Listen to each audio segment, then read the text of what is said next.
Hey, welcome to Midas Letter Live for this Wednesday, yes, it is Wednesday, August 1st. I'm a little bit slow today. Don't mind me. Probably one glass of Malbec too many at lunch. Anyways, my first guest in our first segment is going to be Mr. Vic Neufeld, CEO of Aphria. Vic, welcome back to the show. Great being here. Vic, I'm going to pull the gorilla and the elephant in the room out into the open right away. Everybody in the marketplace thought that it was going to be Aphria and Molson Coors, and then lo and behold, out of the blue, it's Hydropothecary and Molson Coors. What happened? It's not what happened, it's what didn't happen. Right. And what didn't happen is a major global beer brand making a real big statement in this space. If you read without a lot of clarity, the press release, it talks about a JV and a lot of research and development and going forward.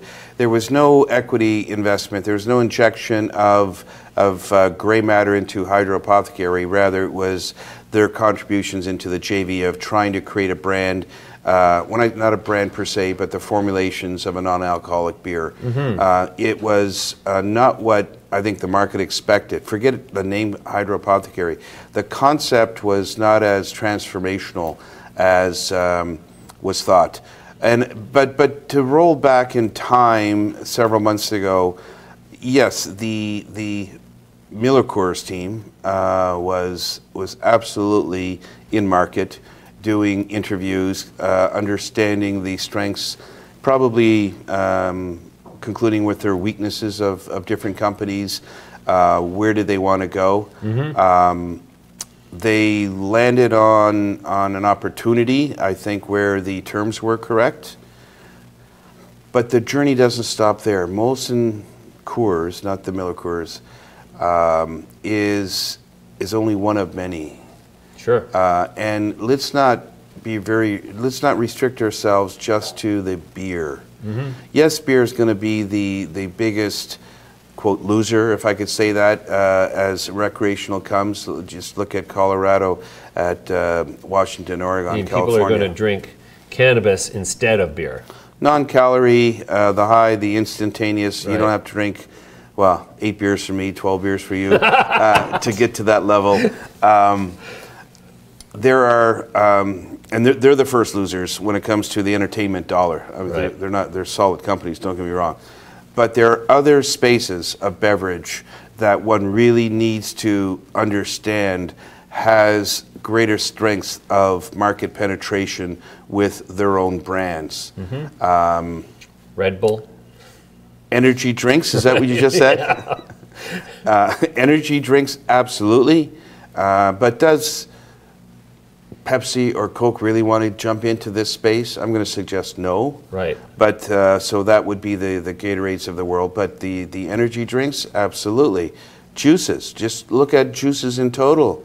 Right. Do not discount those. And then spirits. Right. Spirits including wines. Yeah. There's a lot of risks to brands that deal with the entertainment dollar. Right. Beer being out of the box, demonstrated by Oregon, Washington, losing market share, but others are also, and others have more of a global understanding. Who is out there outside of just Canada? So there's a global identity happening in terms of spirits. But right. I'd be remiss if I didn't also say tobacco. Mm-hmm. Whether it's JTI, it's PM, it's Altria. There are others that also have tiptoed in the European marketplace, whether it's Israel, Ireland, already looking and evaluating, investigating, but aren't ready to jump in yet. Right. For a couple of reasons. One, October 17th. Is it really happening or not? Cross that bridge first and foremost. Then what are the advertising rules? What are the penalties? What's the enforcement when you go off-site? Sure. They want clarity. Every best-in-class company wants clarity. So back to the Molson announcement today, when you read it, it doesn't really say much. There's not a lot of meat behind the business plan other than a JV. Well, the things that concern me about it, and I would like your sort of feedback on this, is that, first of all, Hydropothecary has put themselves in a minority position. Throughout Canadian history, any company that's in a minority position with a major global partner is subject to that partner's timeline and is no longer the author of their destiny, at least in that iteration. Secondly, absent a capital injection from the larger partner, is it really an indication of faith, or is this just a science fair experiment for them? Thirdly, the stipulation was that Hydropothecary was going to have to give a whole bunch of warrants to Molson Coors to finalize the deal. So it essentially sounds like it was more or less a pay-for-play opportunity, and that's why I suspect there were 4 contenders in the mix, and Hydropothecary got it because they were the ones who were willing to bend over. Sorry, I don't mean it that way. Your latter point could not have been phrased any better. Listen, every CEO has to be accountable to their shareholders for value. The value that is on the books today, but the accretion of value tomorrow. Mm-hmm. And we have to champion that. We have to safeguard that. In my opinion, if there wasn't some accretiveness that really had substance, that really brought value, when beverages / non-alcoholic beer being one of those definitions, which we still don't know if it is or not and when, if it doesn't bring value to me today in terms of gray matter, the intelligence, the consumer profile, the sharing of all that information with us, well, I'm not too crazy. Right. There, as I said, there are other spaces that, and very logically, so I'm not speaking out of turn here, very logically, there are other spaces that have done a lot of work, mm-hmm. A lot of analysis, just like the Miller Coors team, bright guys, solid guys. They've dotted every I, and they came away with a deal that, to me, is more one-sided than a win-win. So what's Aphria's strategy in all of this? I mean, the beer thing's been done. You know, Canopy's got their relationship with Constellation. Now we have this Molson Coors thing, which is, you know, doesn't excite me greatly. However, you know, it might. But it should have. That deal should have excited the entire space. Well, but it didn't. Absent some great. You know? Yeah. Okay. So then, what is so you mentioned energy drinks. I prefer to think of them as utility drinks because, you know, the 5-hour energy drink, the Red Bull, but then you've also got drinks like chamomile tea and different drinks that are used and are marketed as remedies for different states of mind, which I think cannabis as an ingredient in anything is going to offer that, as well as with the CBD component. You know, maybe there's a therapeutic benefit in there too. So, but for me, personally, as a consumer of both alcohol and cannabis, and yes, I do consume them both at the same time on occasion, much to my regret sometimes, but, you know, the bottom line is I don't really want cannabis in my beer, and I don't really want alcohol in my cannabis because the utilitarian aspect of both demands that, you know, I'll do one in one circumstance, I'll do the other in another circumstance. So do you think that it's probably more advisable from the standpoint of looking out into the future of where everything can have cannabis in it, that people are going to look to differentiate their consumption of cannabis from their consumption of alcohol just naturally without the government interference that stipulates that that will never be allowed? Wow. Where do I start on chiming in on some of these topics? So I want to first talk about the medical platform. Medical yesterday, today, and tomorrow will not go away. There are forms of infused products that a medical patient would benefit from. Your mother... you know my mother? No.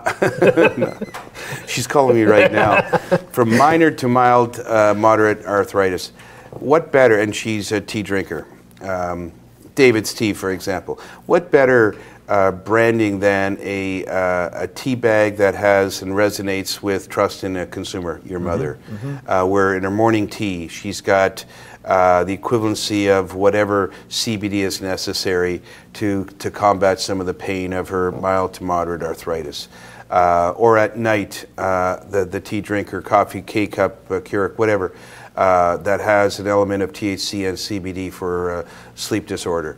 There are infused foods that are natural evolutions that are medically inclined.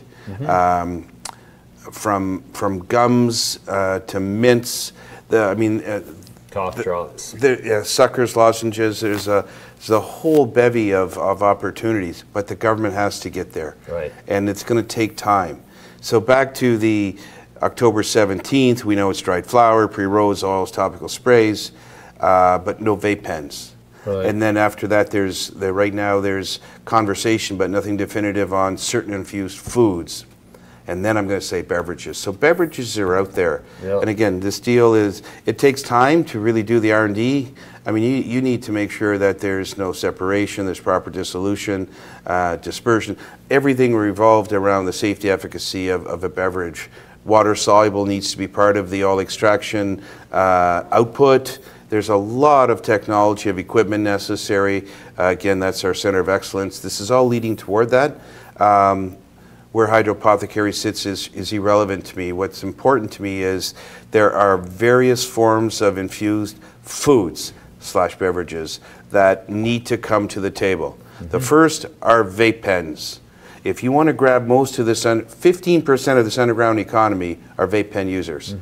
It's not here on October 17th. Right. You have now said goodbye to potentially capturing $1 billion, I'm picking a number here, $1 billion worth of revenue from the underground consumer. Plus undermining your strategy of putting the black market out of business. Thank you, thank you. So back to your point, there are these spaces, energy, utility drinks, tobacco, spirits, wines.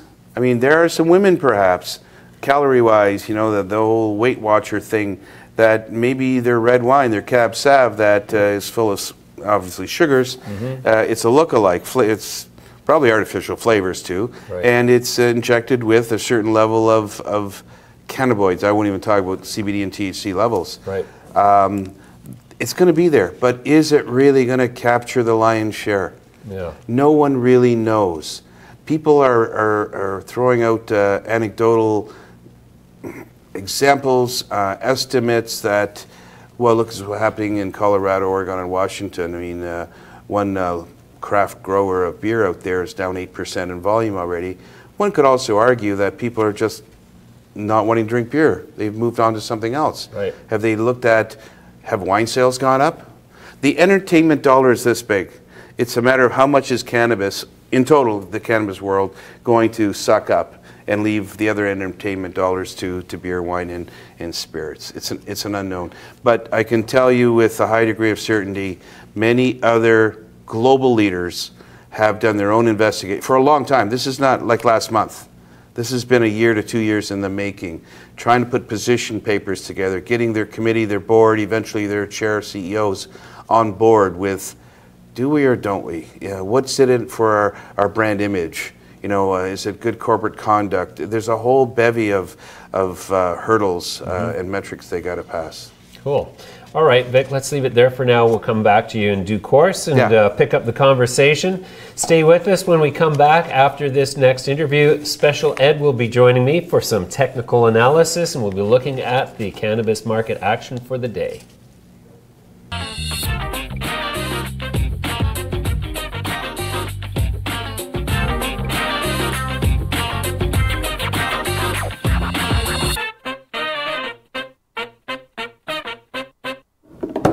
Hey there, welcome back to Midas Letter Live. My guest in this segment is Nathan Woodworth. He's the CEO of James E. Wagner Cultivation Corporation, trading on the TSX Venture under the symbol JWCA. Nathan, welcome back.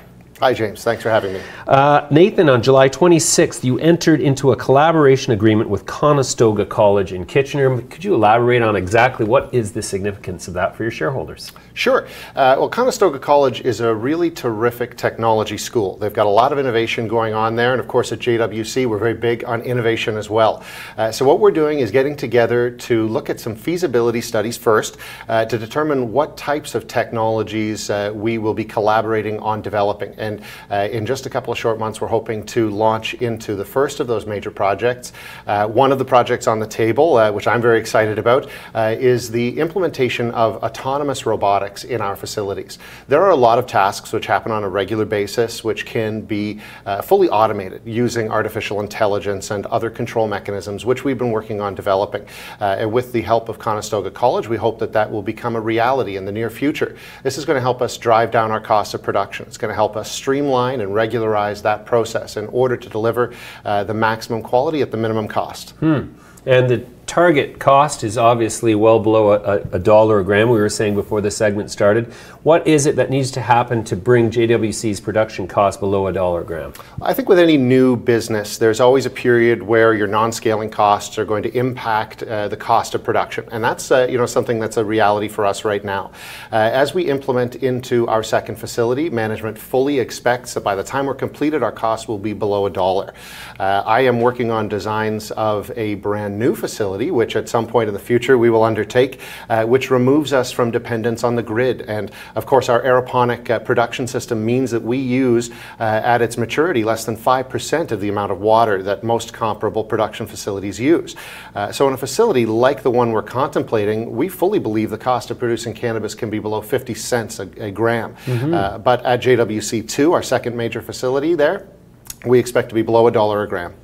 Interesting. So I recall that one of the advantages to your aeroponic design was that the reusability of your growing units, pods, could call them, meant that you build it once and it's good for 5 years, whereas with other growers who are not growing in hydroponics, the cost is anywhere from $20 to $40 per load. Yes, that's correct. Substrate can be very expensive. When you consider the cost of disposing of it and the environmental questions that can come up, this becomes quite involved. And not only is it a cost item, but it's also a labor item. It takes a lot of effort to maintain that kind of system. You mentioned 5 years. We have tested our units. We know that they're good for at least 5 years. We've never broken one. So we don't know how long they'll last. Right. It could be 10, 15 years. And beyond that, we simply don't appreciate anymore, so we haven't begun to calculate. Sure. So how much are you actually outputting right now?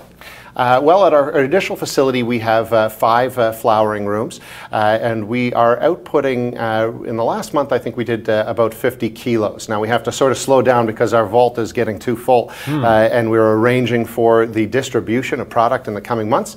We expect our initial facility to be up over 100 kilos a month in the next month or two. At our second facility, we're going to ramp up in groups of 8 rooms. By the end of this year, we will be producing hundreds of kilograms a year. We hope and expect in excess of 500 kilograms per month. That's going to be a lot. Where are you going to distribute that? Well, of course, we're part of the Craft Grow program through Canopy, and that's a major outlet for product. Canopy's a shareholder. That's absolutely right. Canopy Rivers owns a significant amount of JWC, and we're happy to participate in the Craft Grow program. I think it's a fantastic opportunity. They've got a lot of patience. We're also interested in addressing the upcoming product call through the OCS. We held back from the very first round, but of course they're going to repeat that every couple of months as we go forward in order to make sure that they have enough product to fill the quite variable number of stores that they may or may not have, given the recent announcement of the privatization of some of the dispensaries here in Ontario. Are you planning a branding strategy that captures and conveys the source of the cannabis as aeroponic in nature? Yes, I think there's a lot of diversity and strategy out there right now. We're considering strategies which focus on our core value as a company. JWC is a technology company. What we do is new, it's different. Everything that we do is new and different all the way across the board. So the product that you will be buying will be clearly marked as having come from JWC, because in buying that product, you know that you're participating in a unique technological solution that is giving unique added value to that end product and offers users something unique within the industry. Interesting. So then the second facility is going to be completed when?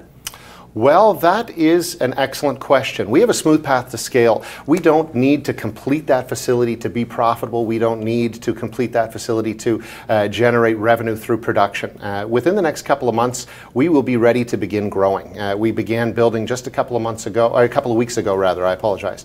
And it does not take us long to get those new spaces up and going. From there, we will continue to build as we continue to grow more and more product. We expect that sometime in mid to late 2019, we will reach the conclusion of our build out at that facility and turn our eyes to new projects. Interesting. So then the full build out of JWC at this point will produce how many kilograms per year? Over 30,000 kilograms per year. Okay, and that's probably about as much as the Tweed arrangement could uptake, given that they've got all this other product from all these different partners. Which is why we're also looking at the recreational market. I think that there's a lot of Canadians out there who would be very interested in trying some aeroponically grown cannabis. Sure. And we want to make sure that opportunity is extended to everyone. We are contemplating a number of other partnerships and opportunities which will allow us to easily distribute that much product. Okay, and so the 8 flowering rooms per phase, how many phases in total? Well, it's a bit, we call them pods. Okay. In total, we should have approximately 136 flowering rooms at that location. My math escapes me at the moment to do the division there, but we'll be building pods of 8 every 4 weeks or so in the foreseeable future until the completion of approximately 136 of those rooms at our new location. Sure. And have you been finding that all of your expectations in terms of the advantages to growing aeroponically that you were articulating earlier on before you actually got going, are you finding that all those things are coming true, or are there some adjustments being made along the way, or are you overwhelmed by how great aeroponics as a strategy is? Since we originally began using aeroponics about 8 years ago, we haven't looked back. It is the best way to grow cannabis. Cannabis is a crop that requires a high degree of finesse and fine-tuning. Really, there isn't such a thing as doing too much to control the conditions of growth, and aeroponics allows you to take that to its utmost extent. That said, we are constantly in a process of refinement. These are new technologies. The cannabis industry really hasn't had the advantage of decades of development that many other agricultural industries have. So we have to cram all of that development into a very short period of time. So we're always looking at ways to improve and refine. That said, we're already head and shoulders above traditional technologies in this space. Sure. You were saying that you've been growing aeroponically for 8 years, so you were producing cannabis for yourself as an MMAR patient using aeroponics? We had a collective of patients and growers that reached quite a large number of members in the Waterloo region. I began growing for myself as a medicine, and that's how I got into this.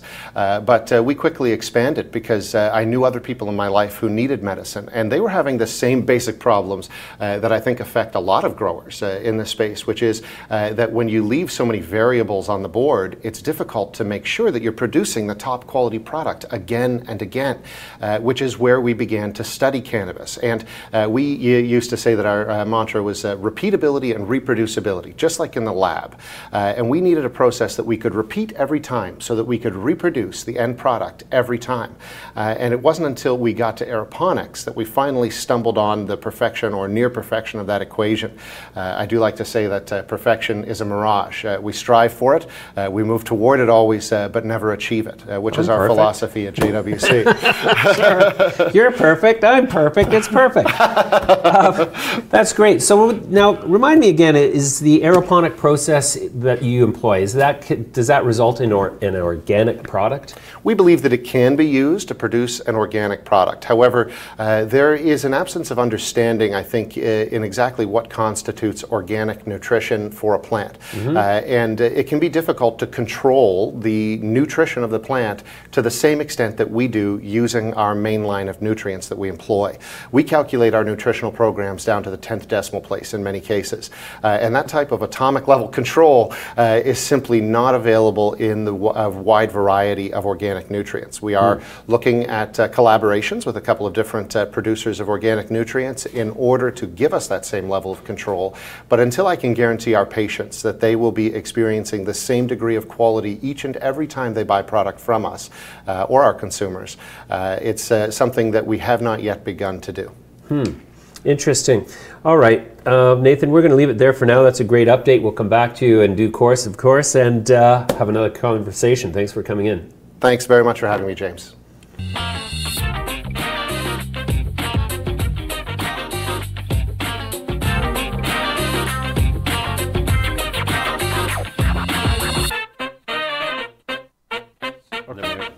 You got 50 minutes? Because I got shit to do. You got shit to do, Ed? That's okay. You know what? Because if you've got shit to do, we can just put our replacement Ed the Head in to answer questions. Maybe if I just... That's looking good. Anyways, I guess ask Plato a question. Plato, whatever happened to Socrates? No, I think you're supposed to... Oh boy, and where have you been for the last couple days? We thought we were going to have you here on Monday. You know that... Are we on? Yeah, we're on.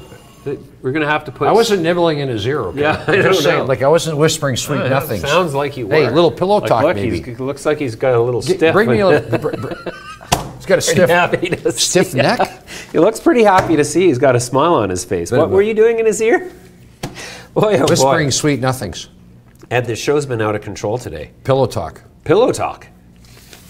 I'm no stranger to the talk. What did you say? Said pillow talk. Where does that term come from, pillow talk? Well, I'll tell you. Okay. Okay, because you know. Because I know. Yeah, I think in the world of physical adventure, say physical adventure between this, and I'm not gonna. I would say that there's a tendency for the fairer sex after submitting and acquiescing and doing things of the physical nature with the purpose of procreation. After the act, I think the gentleman likes to lie back and have a cigarette. Yes. And the lady likes to maybe chat a bit. And I think that's, like, where are you going? Well, there's but then there's the man who's got the post-coital remorse. Right. And he becomes very sullen and silent and wants to make a getaway. Yes. And yes. The female, she would say, hey, come back and let's have some pillow talk. Huh. There you go. So that's pillow talk. I thought it was something completely different. Yeah, did you? We're not even going to go there at this point, though. Yeah, let's soft. Well, at that point, he would be. That's when the pillow talk begins. That's it. See, that's what Jesus. I thought it meant. Pillow talk. Hey, Zeus. It's all soft. Hey, Zeus. Careful on who you call upon here. Plato's here. Let's have a little discussion here, my friend. Look at this. He wants Plato. to get See, now he's imitating you perfectly. He's got his back of the head towards the camera. Okay, here he goes. This is Plato's camera here. Okay, Plato. Plato. Isn't that like a child's putty toy? Play-Doh. Kind of thing? That's exactly it. Putty. See? Putty. Make it putty, and then the putty gets hard. Jesus. And what is this show about exactly?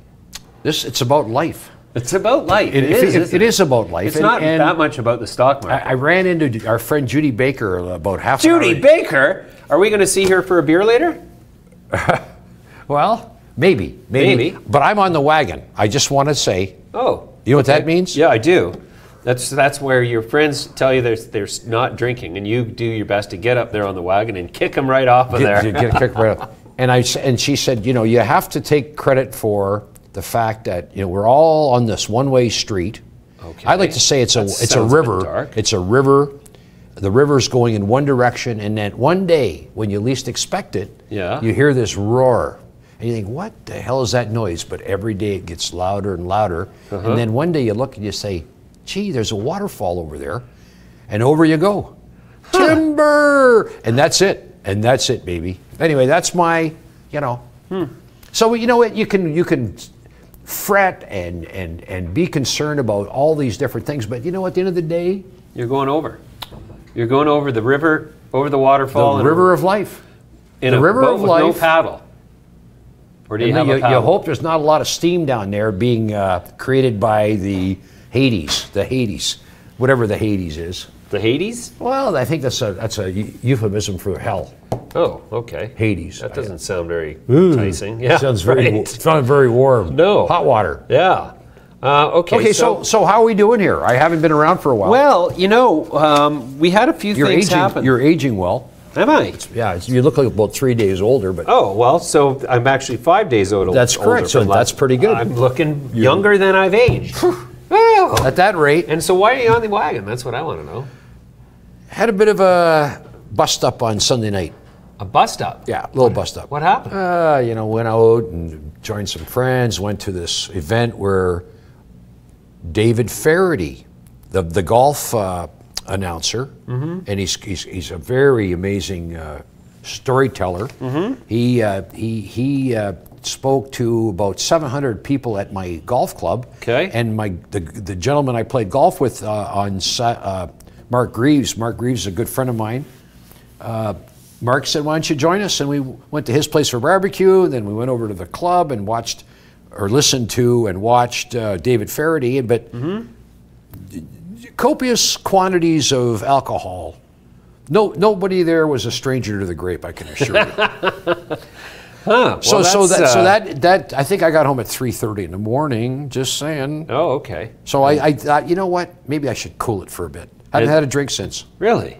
Not one. Well, so okay, that's been like a tough couple of days. I know. I'm starting to get the feeling right. I'm getting the. You getting the drams? You know, yet? it's like riding a bike, eh? Doesn't take long to get back on that bike. It's easy to ride again. So if I end up in a bar tonight, I may ride again. Okay, so all right, we should go have a drink after this then. Well, you know, I got to confess something to you. I'm on the wagon too.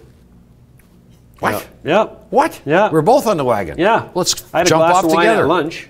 Well, you're not on the wagon anymore. Well, I'm back on the wagon since lunch. Come on. In other words, you're on the wagon in between drinks. Now, is that on the wagon or is that in between drinks? Do you know where that expression came from? No. Do you know who Cam Battley is? Yes. You know what? I'm going to talk to Cam Battley right now. Okay, has it already been 15 minutes? We've talked about nothing. But you know what? We're for cannabis. Would Aurora take a more active control over its U.S. assets, over Australis? Is that built into the whole pie here? So that's the second part of it, right? We have this built-in back-in right.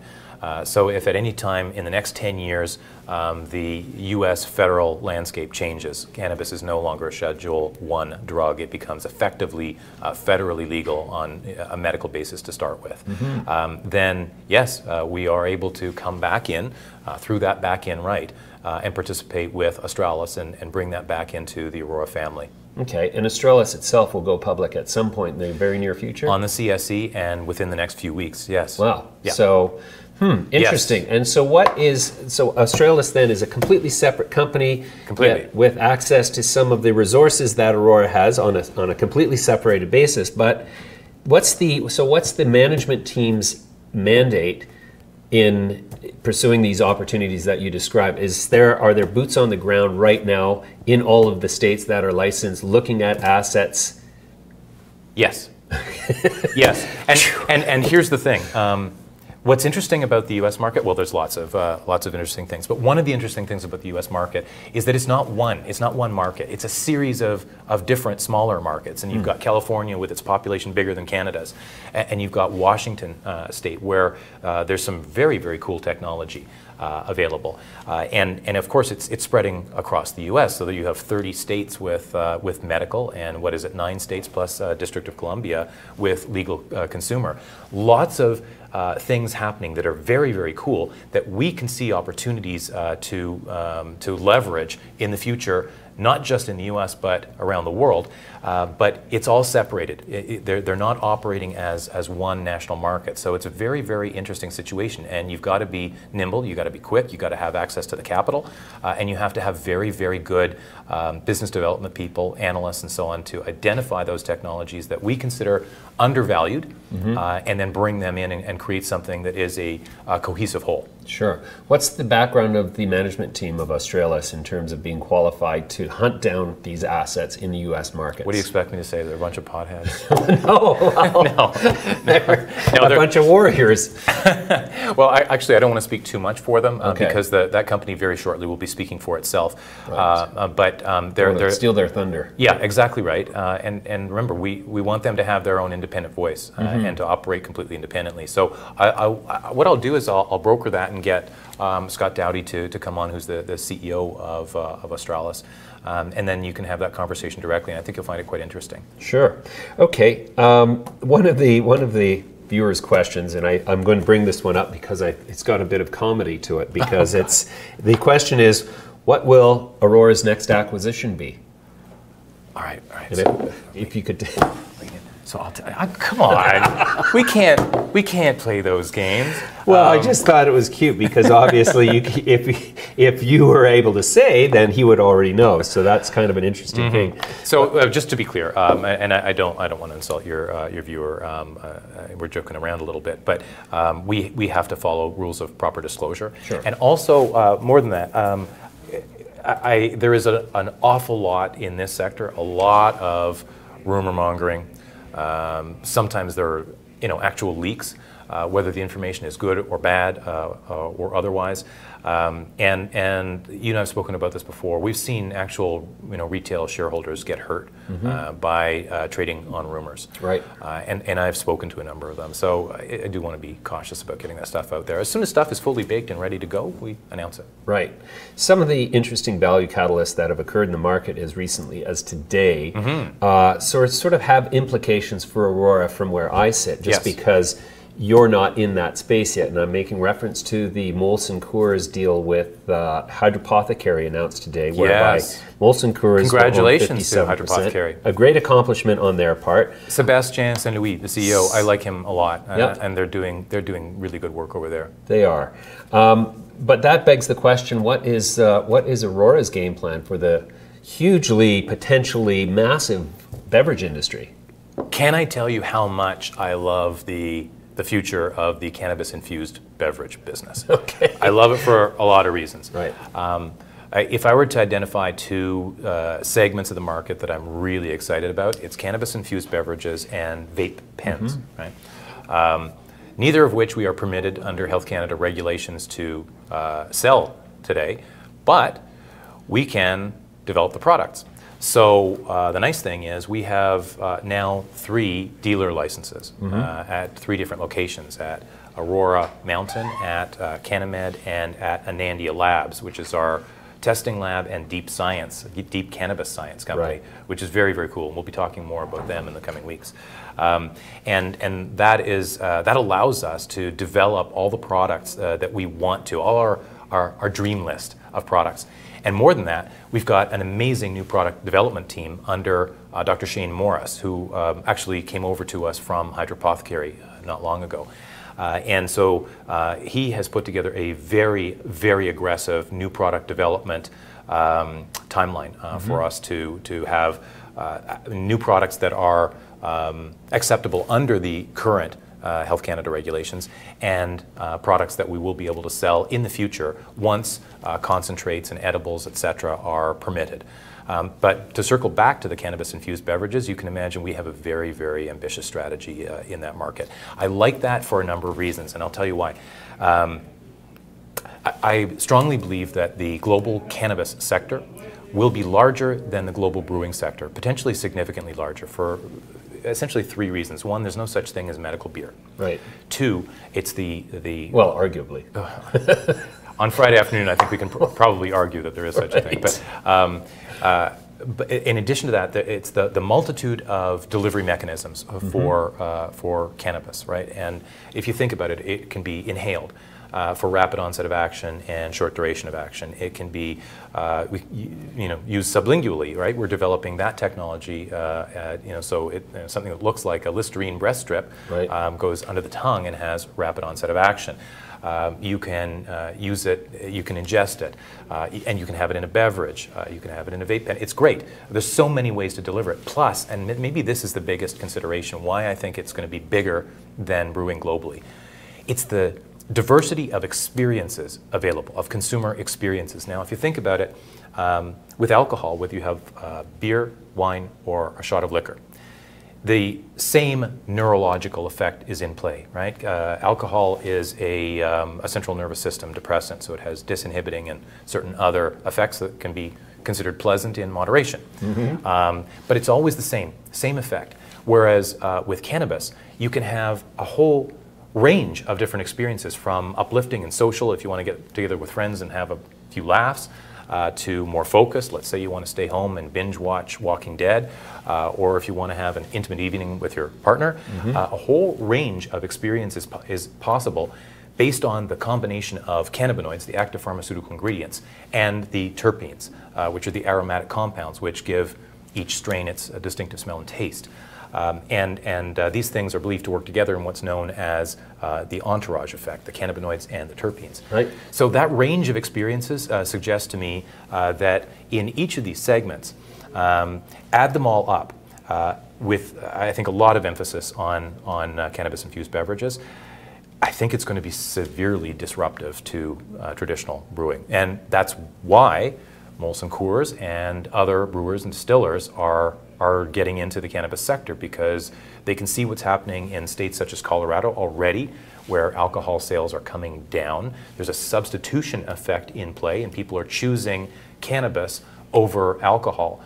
So the wise companies are taking a very close look at this, just as Alcanna, a wise company, is now alcohol plus cannabis. Alcanna. You know, that brings me to a point that I think a lot of investors are missing. Everybody says, is it over? Is the bubble going to pop? And one of the things that people fail to appreciate, and you've just sort of made broad reference to that, is the idea that, you know, there are a range of applications for cannabis, not just recreational, but medically as well, and not just within one small subset in each area. It's a broad range of recreational applications, a broad range of medical applications where cannabis is going to disintermediate the incumbents. So in the case of opiates, we already know that cannabis is stronger, or at least as effective as opiates in many cases. In moderate and chronic pain for some patients, let's emphasize that. Right. I don't think anybody's looking at cannabis right now to replace opioids for fractures or cancer pain, severe pain.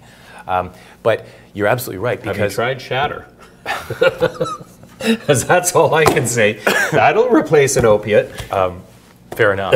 Fair enough. But yeah. And once again, I do want to hear more about these experiences that give you this knowledge. But I just want to finish this point.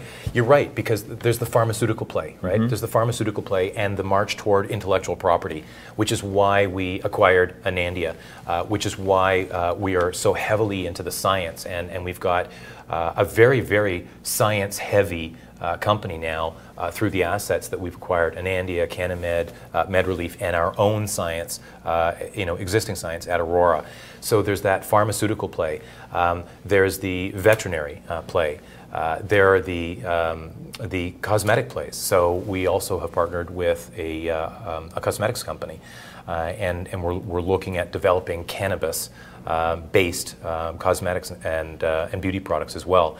So there are so many potential applications. We haven't even seen the tip of the iceberg. It's going to be huge. This is a very, very valuable emerging sector. Yeah. And so when people talk about a bubble, I don't think they know what they're talking about. Well, I mean, it's a bubble that's going to get much larger before it starts to deflate. And the thing with sustainable bubbles is they don't always deflate completely. They just sort of separate into big companies. Whenever a new industry is born, we see, if you want to call it a bubble, we see a lot of companies created right? And then that consolidates down. Not everybody's going to make it. Right. One of the things that we wanted to ensure at Aurora is that we're, by God, going to make it. Right. And that's unarguable. We're there, and we're going to be around for a long, long time. Great. Well, Cam, as per usual, it's been a fascinating update. We could probably talk for hours, but we are going to cut it there. And wait, I have one more question. Oh, lay it on me. Is this your dad? No, that's Ed.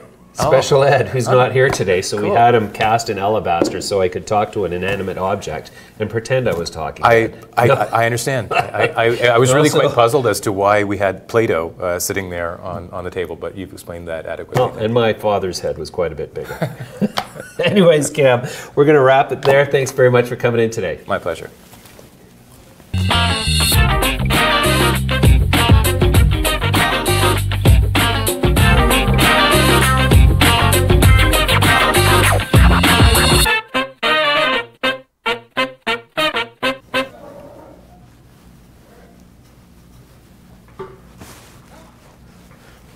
Oh, we're back. Okay, enough dancing. I thought we were Ed. doing a silent show today. Now, Ed, you were correcting me on the name of... Yeah, that's not Special Ed. No? Who is it? Special Head. Oh, Special Head. And boy, if you- you've just opened the door for some serious abuse there. I got it. Special I got Head, it. eh? Yeah. Is that Special Head, is it? And the letters ED, Ed, are in head.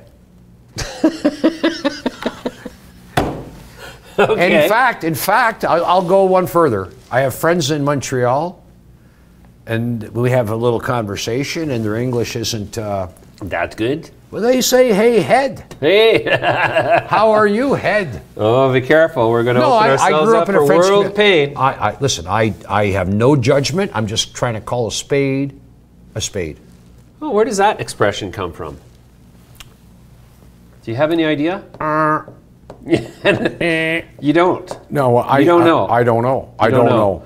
Okay, we're going to start the show with some big shout outs here to our regular audience. Some of these people are not regular, but I definitely recognize Mr. Hank J. Krassenberg. Thank you for joining us again, Hank. I know it's late there over in the job in the air, but you are here. Whoa. Alex Enneman. Hello, Alex. Haven't seen you here before. Tim Bennett, I do believe we've seen you here a couple times. Tobacco, alcohol is the place to be. Okay, we'll get to that question in a bit. A few other people here. 3 others. Let's see. Say hello to everybody. Oh, let's turn that off. Okay, for some reason, it's not showing me who all is watching now. Lance Lay. Hello, Lance. Hector Lopez. Hey, Hector, did you see we took your question in the... It was in the... Cam Battley segment, which the second half of that will be coming up shortly. Now let's go over to our YouTube channel and say hello. Whoa! YouTube's always so much busier than Facebook. There's Really? several thousand viewers right now on YouTube. No, okay, 70. Thought I'd try that. Anyways, big hello to Modern Picasso, the first man here today. Assuming it's a man. We don't know. We can never tell. Picasso was a man. Picasso was a man. But his mistress, you know, it was Pablo Picasso who came up with the idea that your mistress should be Your wife. half your age plus 10. If she was your wife, What would you need a mistress for? she wouldn't be your mistress. Well, unless, of course, you were like a polygamist, in which case you would have many wives. There's a Latin expression. For polygamist? Yes, as a matter of fact, there is. It goes something like this: All right. Higamus, hogamus. Woman is monogamous. Hogamus, higamus. Man is polygamous. Sorry if I offended anybody. I didn't make that up. That's too crazy to offend anybody, Ed. No. Because I don't think anybody knows what the implication is there. I don't know either, but I know. So there's no that implication. I've heard It's this just a several little times. higgledy piggledy hogamus, jiggledy poke. Woman is Up monogamous. and down and in. Never mind. We're not going there. in the. All right. Hello to let's see, Nick Hi-Hi-Hi-Hee-Hee. Nick Hi-Hee-Hee. James, ask him about our stock price. We did ask him about his stock price, and the answer he gave was more or less that a lot of the MedRelief shareholders who got Aurora shares viewed it as an exit strategy and did not take the time to understand that they were about to get some free stock in Aurora with a warrant, or sorry, not in Aurora, but in Australis, which we haven't had much conversation about. most people don't know a thing about, but Australis is a newly organized enterprise that is going to be listed on the CSE in the next couple of weeks, that Aurora controls 40% of and is going to be Aurora's US play. It's got its own management team. It's completely separate from Aurora now. Aurora shareholders of record are going to get a share and a warrant of this. Yes. Some shareholders are going to get a fraction of a share and a fraction of a warrant, depending on where they come from in the MedRelief universe. But the bottom line is, Yes, yes. this thing goes live, and all these shorts, there's like 7 million shares short on Aurora right now, are going to get flushed right down the toilet, because when people realize they're getting a free carry on the Australis, it's going to go ballistic. So yeah, the share price is weak because the MedRelief guys are weak sisters and can't Oh, jump here up comes the thing. alligator hands. Exactly. Here comes the share bill. price is Oh, going I'll down. get it. I'll get Oh my it. God, the share price is dropping. Run away, run away, run away. No, there's no share price. Yeah, watch. You know what? Share price Do is you gonna go remember down. on Saturday Night Live, Mr. Bill? Oh, Mr. Oh no, Mr. Bill! Do I remember Mr. Bill? Boy, I haven't thought of that in like a decade. You just reminded me of Mr. Bill. Really? We need our own little Mr. I Bill. used to be Mr. James. This is our Mr. Bill. Well, Mr. Bill was made Mr. of... Head. Mr. Bill is made of Mr. Head. plasticine. That's Mr. Yeah, Special Mr. Head. Oh no. Say it ain't Anyways, so. let's continue with our hellos. And Erskine. Erskine, how's it going? Erskine, I like to say your name, Erskine. I hope your name is Ernie Erskine. If it's Ernie Erskine, we're going to be pals. If it isn't, Let's see. Jamie is asking, flavored vapes. Well, we don't know exactly when flavored vapes are going to be available because vapes are not allowed in the current regulations taking hold on October 17th. So there's no point even talking about it. is there a departure between what's going on in Ontario and the federal? Because now we got Well, we got Doug Ford. Doug's a bit of a right winger. Oh, that's a bit generous. Yeah, he's a And- bit of a and- right and winger. so He's it a would- lunatic. Well, look at. I don't judge politicians. No, me either. They're all lunatics. Let's see. How do you tell if a politician is lying? His lips are moving. Yes, we are apolitical here. We hate everyone equally in the political universe. But I mean, the question is, because Ford is a bit of a, wingnut. No, he's Savage. he's Caveman. what he is. He has his view, his agenda, and he was voted in. Right. And then he's a politician. His lips are moving. and we got the federal side, which is more liberal/left. Yeah. Is there going to be a clash here between Ontario and Ottawa? Just wondering. Toronto, Queen's Park. Is it Queen's Park? Well, first of all, privatizing the sale of cannabis goes right against the federal policy, and we're not the United States. And but where but there's such a the degree of companies I read today are lauding that. applauding. Lauding. Well, which is essentially applauding. Laud is inside applaud. So if you're applauding, you're lauding. All right. Laudatory. Not. Can I go to the laudatory? No, I want to go to the. Now, and let's stop messing around here. Let's have some serious intelligence. Well. What is the most important event that happened in the cannabis world today?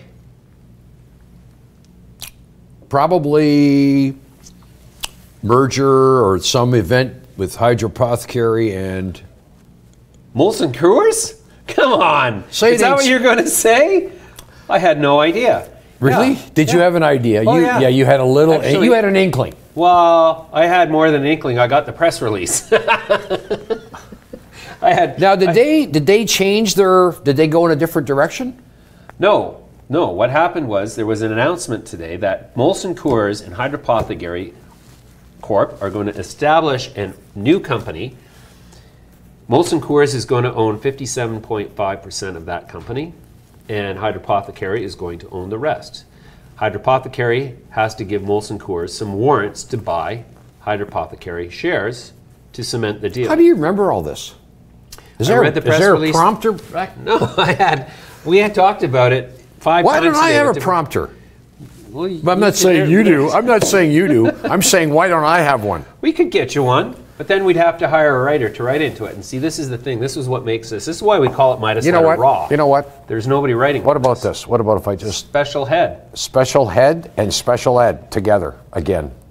Together again. Nothing wrong with having a little special head. Well, a little special head is something that every man kind of really looks forward to at the end of the day, one way surmise, but... Gee. Hey, Zeus! Oh, hey, Zeus! All of a sudden woke up. What? It's a little special head. I mean, I'd love to have one beside my bed, or in the bed even. Special head. That's got to be, as long as his name's not Fred. Okay, so anyways, let's take a look at some of the stocks. Let's take a look at your index. Well, you know what? At 4 o'clock, the index will tank, crumble, no fly. Sir. It'll fly. It'll flee. It'll flow. It'll close. Let's take a look at our indexes here. All right, so let's go to the cannabis indexes here. Survey says it's all red in the big caps, in the mid caps, in the TSX Venture, but in the CSE, it's up a very slight 0.29%. Nothing big, no big thrill in the industry today. Let's go look at the stocks on the Midas Letter large cap, all companies over $500 million, because that's where we will find HEXO. And what is happening with HEXO?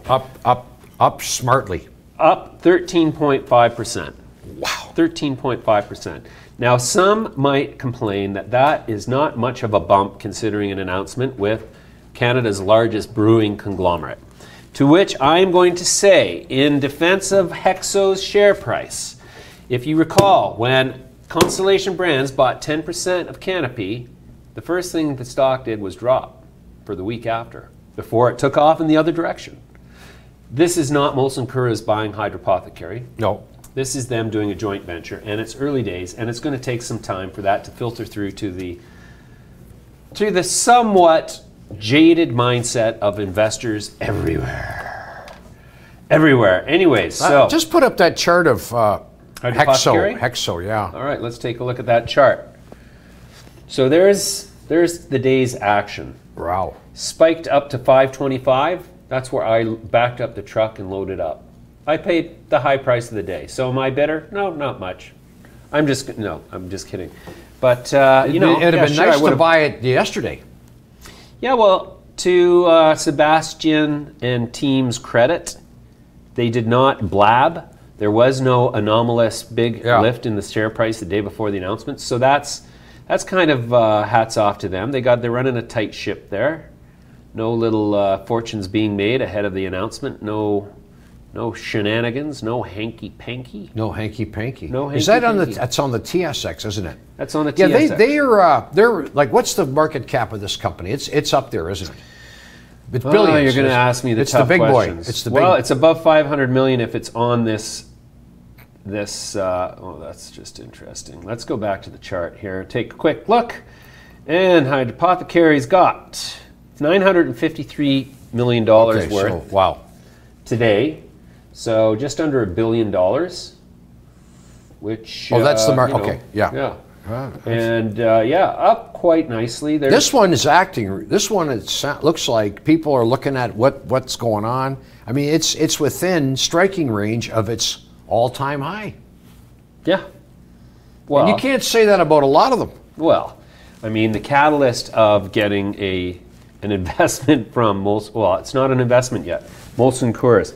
That's the one thing I think that was lacking in the press release, and that's why there's a little bit lack of enthusiasm in the lift, is there was no stipulation of any capital injection from Molson Coors. In fact, the only hint of any exchange of value was that Hydropothecary. How many shares traded today? Oh, 10 million. We got a big spike in volume. That's one of the biggest volumes. Look at, and I'd like to point this out to the viewers. We got this big volume here. Big volume here at the bottom, at that little bottom. Here we got a big move, but that might even be that looks like more volume that day than by a little bit here. Huh. I'm just looking, eyeballing, just an eyeball. Yeah. I think you could be right. Anyway, that's what you'd like to see. I would like to have seen. Well, we'll see. It's early days, but we had a nice gap move. Let's see what happens tomorrow. I'll be back. Yeah, you'll be back tomorrow. You're never going to leave us alone like that at the beginning of the week again, are you, Ed? I was so lonely. I had to stop the show. No. Anyways, there's Hydropothecary. So yeah, I bet you that this thing stacks on value over the weeks ahead as the market comes back from Muskoka Feverville and realizes that, whoa, while I was away, Molson decided to play in the cannabis space today. Wow. So yeah, I'm expecting, you know what, I'm going to make a crazy call and say that this thing's $7 by September. Huh. How about that for a call? Anyways, by way of full disclosure, I do own shares in Hydropothecary. Just saying. Just saying. Okay, let's look at some of the other actions. Okay, let's take a look at. Let's see what the action was. Aphria lost 7.91%. This relates back to the Aurora or the Molson Coors announcement because everybody thought. Did Vic say something about that today? No, no. This is the thing. Yesterday, I was sitting there looking into this camera, going, Vic Neufeld's going to be here making a special announcement. Oh, it won't be about Molson Coors. Well, guess what? You're right. He didn't get the Molson Coors deal. You're right. Well, it wasn't about Molson. I was intimating that it was going to be about Molson Coors, and then here it is, 5 in the morning, and Hydropothecary comes out and announces the deal. So yes, that was me saying, I think that Molson Coors is going to announce a deal. These are ranked by greatest percentage change to the downside? Right now, yeah, we're ranked as downward from 7.9%. Let's rank these by market cap. Can we do that?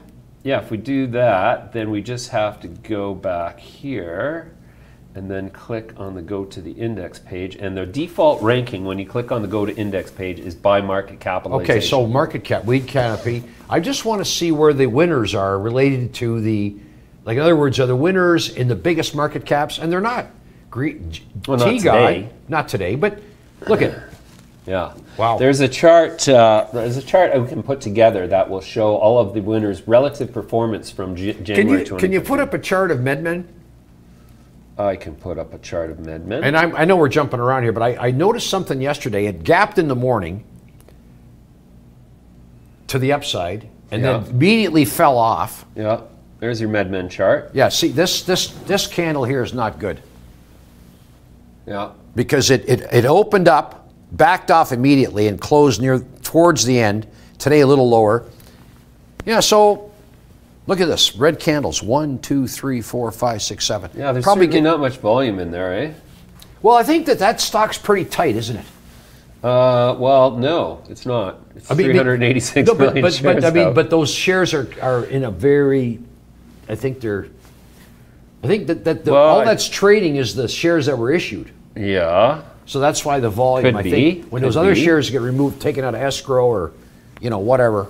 Well, let's see. They did get the news yesterday that they've received approval in New York for lotions and topical sprays. Right. And another one here. Look at this. Music executive Jay Brown. I don't know who that is. Do you know who that is? Oh, I thought it was James Brown. No, James Brown is not going to join the board of some cannabis company. Come on, Ed. This is a man. He's an entertainer. World. Feel good.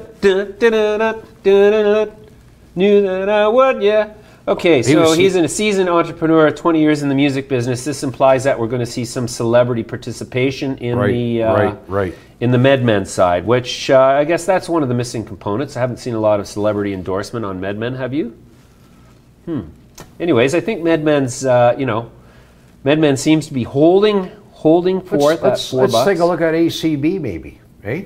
ACB? You know, I always like to talk about Aurora Cannabis. They're down a little bit today. Aurora Cannabis is a client of our media production division by way of disclosure. 8 million shares traded today, down 2.56%. Again, I can't help but point out the fact that Australis, which is being organized as Aurora's U.S. play, shareholders of record on the transaction date, which will be in a couple of weeks, are going to receive shares of Aurora with a warrant. So you're getting a free ride in Australis if you own Aurora when it goes public. Something that is being overlooked right now by the shorts, but when that thing goes live, shorts, watch out. Katie, bar the door. You're going to get hamstrung. You're going to have your little balls squeezed like walnuts until they pop into your lips. Pop into your lips? Well, I'm, if you're just chopping the walnuts. Lips or hips? Lips.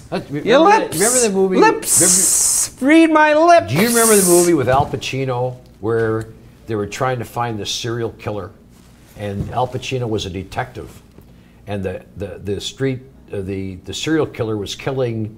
Son of Sam? No, gentleman that Summer of Sam. He was killing. Spit it out, Ed. Usually not a loss for words, but he was. You need to start drinking. There was a guy, and anyway, he was trying to find this guy, and they had an idea. Trying to find the killer. Trying to find the killer, and the killer was was killing men. He was a male killing men, and they were.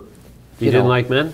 He liked men. That's what that was he the original did like thing. men. But then he killed them. Doesn't sound like he liked like them. the Black Widow. If he liked men, what was he killing them so for? then, but because they wouldn't Al shut up. Pacino's line was because when he met the guy in the park, lips or hips.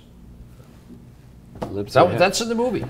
Boy, I don't remember that. Remember them? If anybody can give us the answer to that from our YouTube or Facebook audience, please throw it in the comment window. It was actually a thriller. It was a very thriller. Al Pacino, you know, he's very it's not thrilling to me. exactly. Do you think Aurora is a buying opportunity down here? Well, Ed, it's starting to show some signs here, but look, this we talked about this earlier.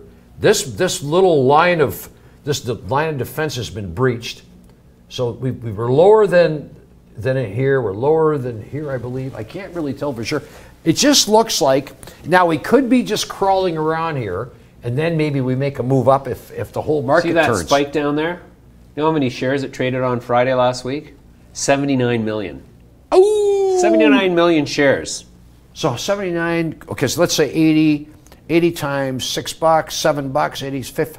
That's $500 million one day. One day. Now, that's somebody getting out or somebody getting in? Well, it was a bunch of crosses. Both. Yeah. But there was 127 million somebody share has cross. washed their hands of this little baby. Oh, yeah. You know what? There's a lot of the MedRelief shareholders who just have no faith or confidence in what Aurora is doing. And, you know, at the end of the day, they're just going to A lot of what? realize Which one?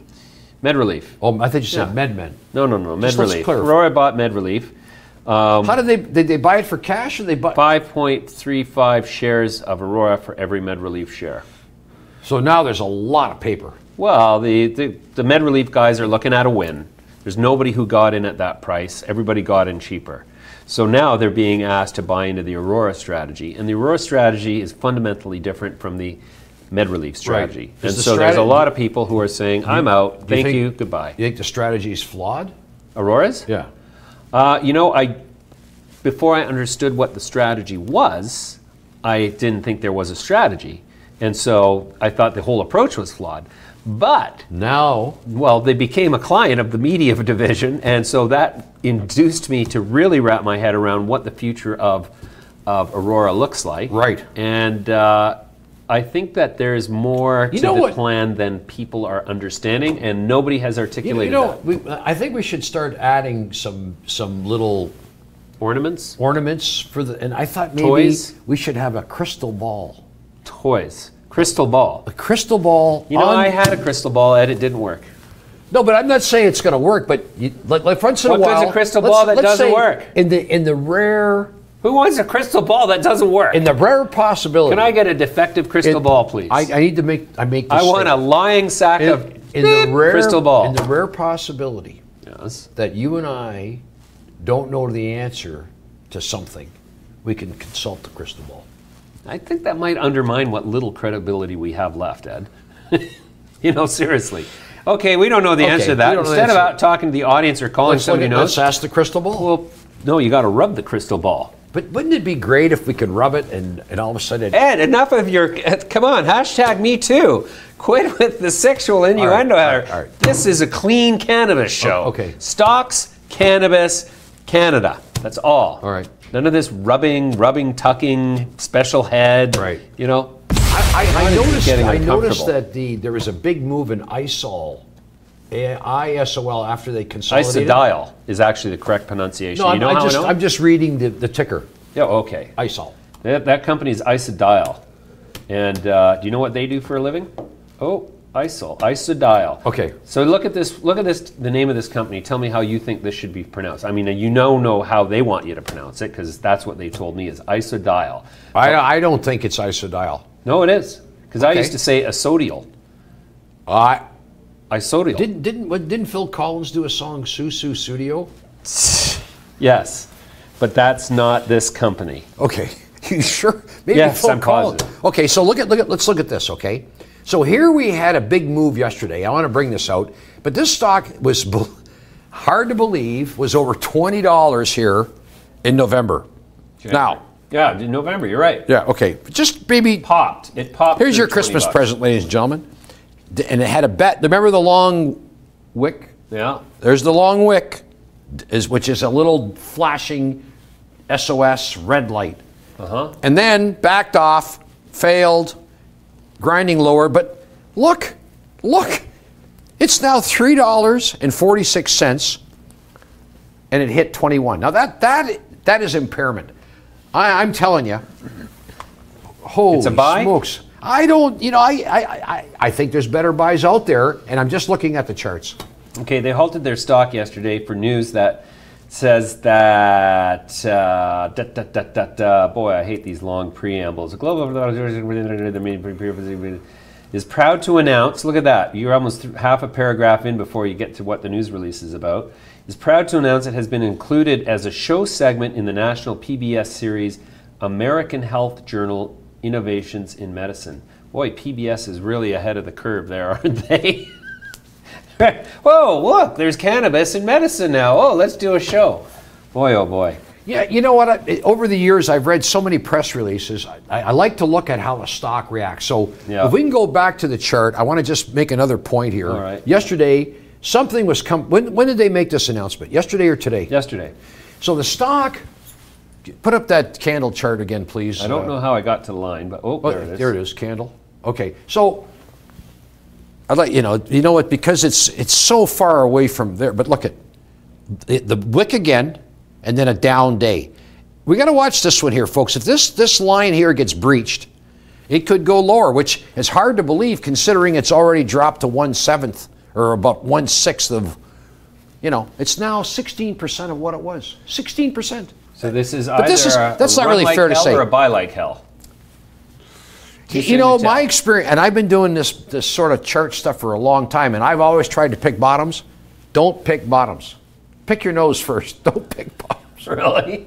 Pick your Don't. nose. Yeah, Boy. picking a bottom is That dangerous. doesn't sound like fun.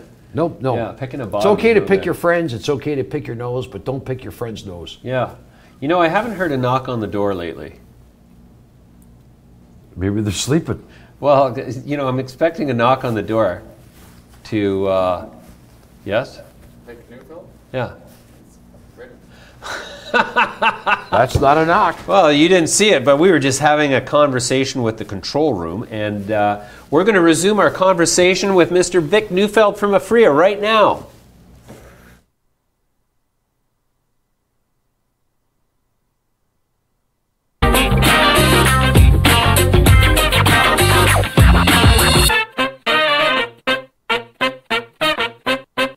Hey there, welcome back to Midas Letter Live. My guest in this segment is somebody who's been here a couple of times before. You might recognize Vic Neufeld, CEO of Aphria.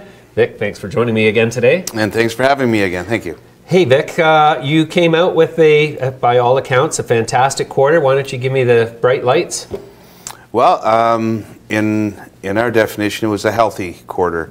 A lot of metrics were met and exceeded. Again, lowest cost producer status, I think, has been punctuated yet again.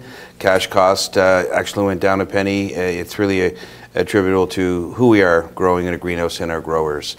But it's more than that. It's our revenues that continue to be properly balanced with our medical platform, but at the same time, making sure that we're loading up sort of in the vault for the recreational launch. So yeah, and we made a lot of investments, both the marketing of the rec brand and investments therein, but also internationally. We're putting a lot of effort, which takes money, in the many countries we're in. Yeah, so you've got your current global portfolio includes the United States, Australia, Germany, Malta, Lesotho, Italy, Colombia, Argentina, United Kingdom, and Uruguay.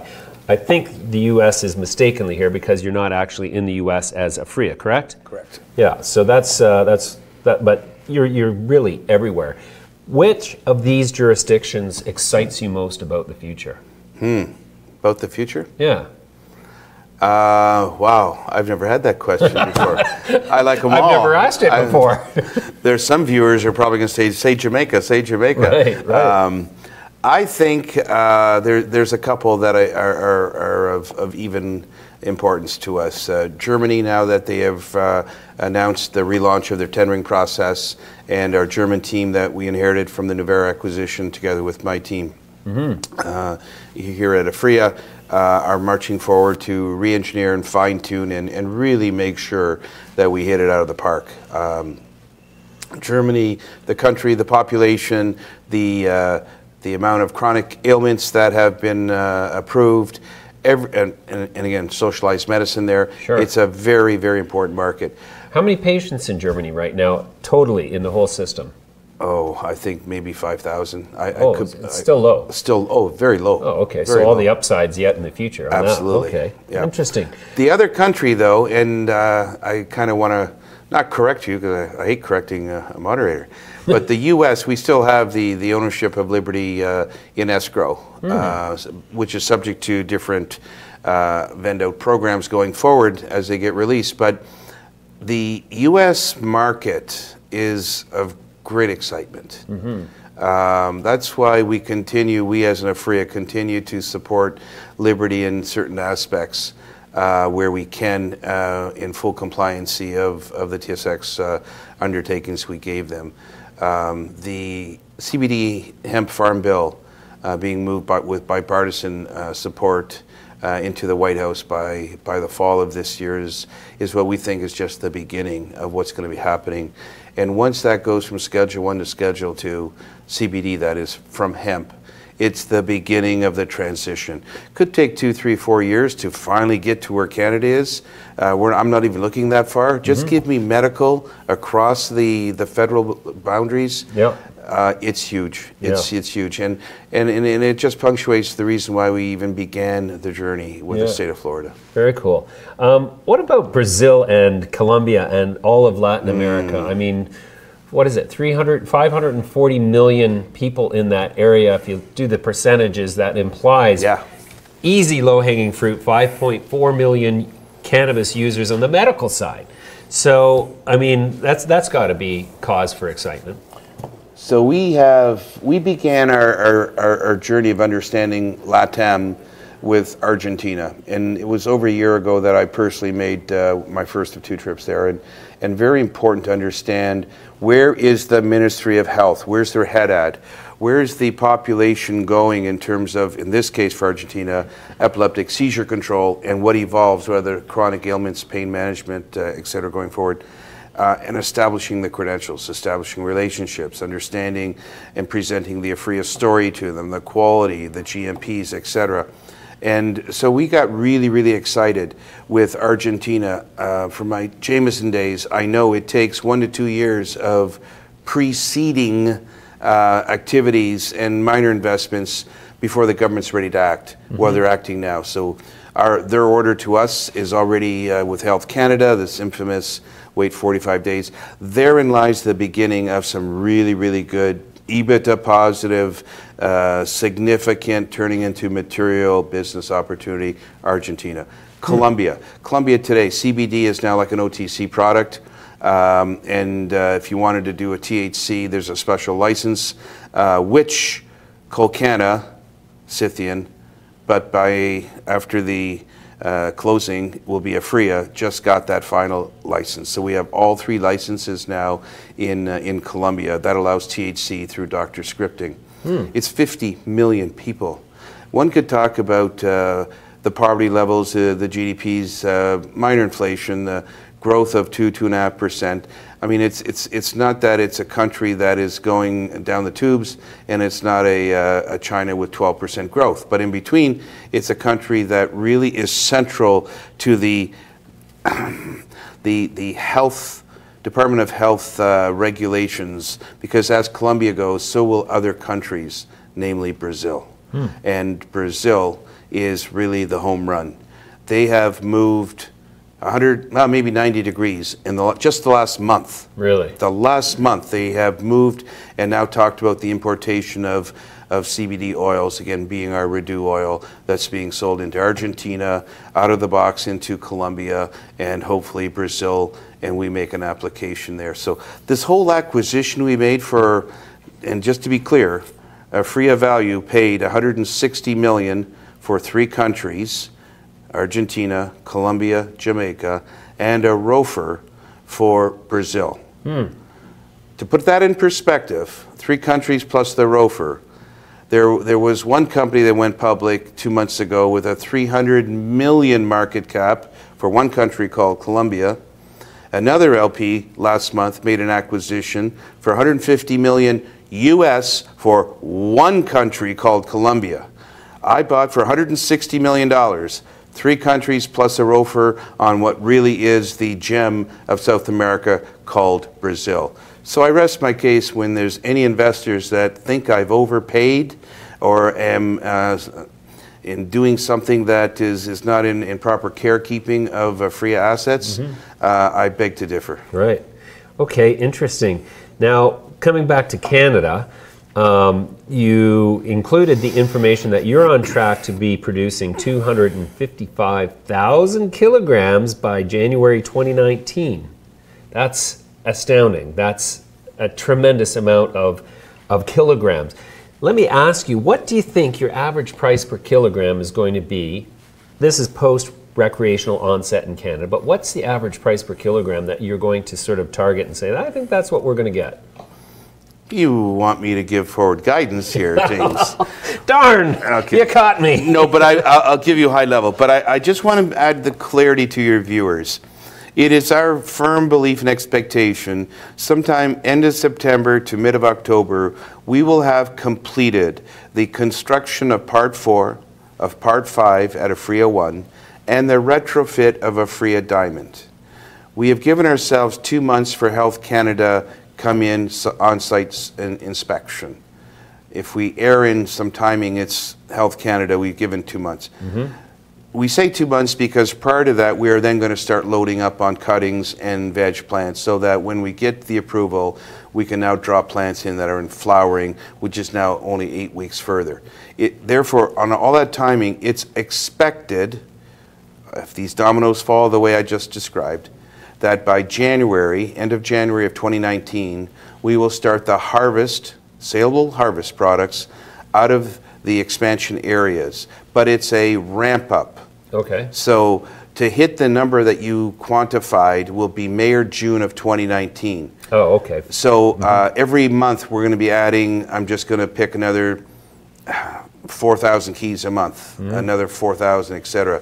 By May or June, we will be producing, available for sale, 20,000 kilos a month between Aphria 1, Aphria Diamond, and Broken Coast. Wow. And that's a lot. So we can pick a number Yep. and just do the math ourselves is what you're saying. No, I am going to go a little more A little deeper further than out that. on the drive. Yeah, because Gangplank? Because we also pride ourselves in what we've been, a year and a half of engineering, design, brainstorming. Our automation in Part 4 is beyond belief. Okay. Every investor group, every pension fund, every analyst that we have brought to see in amazement and their jaws drop when they see how can these robots do what they're doing. How did you come up with this? Well, it was taking from this industry, and that industry, this country and that country, and the team putting it all together. And it's just not my co-founders, Coley and John, it's many others in the Leamington area that really feel like they're part of the Aphria team, although they're contractors to us. Right. They just want to work with us. So that is really driving out a lot of costs, labor costs. Labor, I'm going to suggest to you, for any other greenhouse growers out there that are trying to double, triple their size, labor is going to be a concern as companies go forward in trying to throw in 15 or 20 people per acre of greenhouse. It's not an easy skill set to find and to retain and to train, properly train with GMP training, WMIS training, etc. So we were trying to eliminate some of the costs associated with labor, some of the headaches, automation. See, robots, they don't go on vacation. They don't get sick. They don't take time off. They don't have babysitting. They do try to take over the world once in a while, though. Oh, Hal?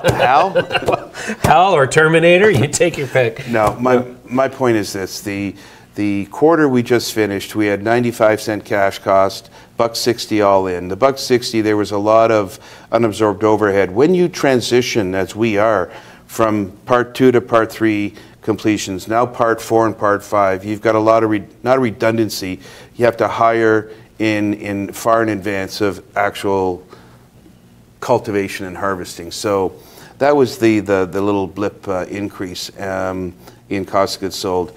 But the 95 cents, let me go back to that one. That, if we could have a circle date, which I know you will circle, that June of 2019, you and I are here, I'm going to say that my cash cost is 80 cents or lower on the cash cost because of automation. We are driving out so much labor and having robotics just being part of who we are. Okay, well, I'll look forward to June 2019, but Okay. I hope I see you again before then, Vic. Let's cut it there. We'll come back to you again shortly, and thanks for joining me again. Great, thank you.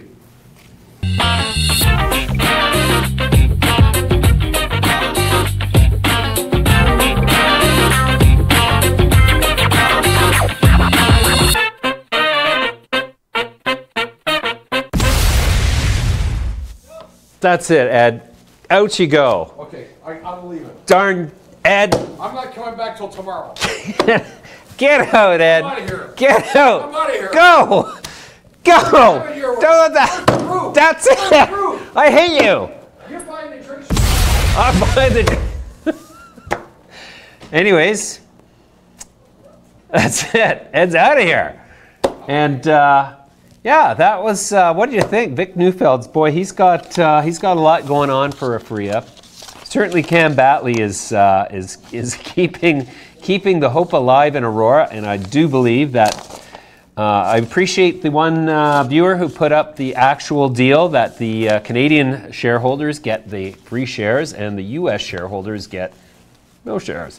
Anyways, that's going to be our show for today. We didn't have a special product placement, but that's because we're on hiatus from consuming too much of our own supply, and we're on the wagon, and so I'll be going to church tomorrow. No, that'll never happen.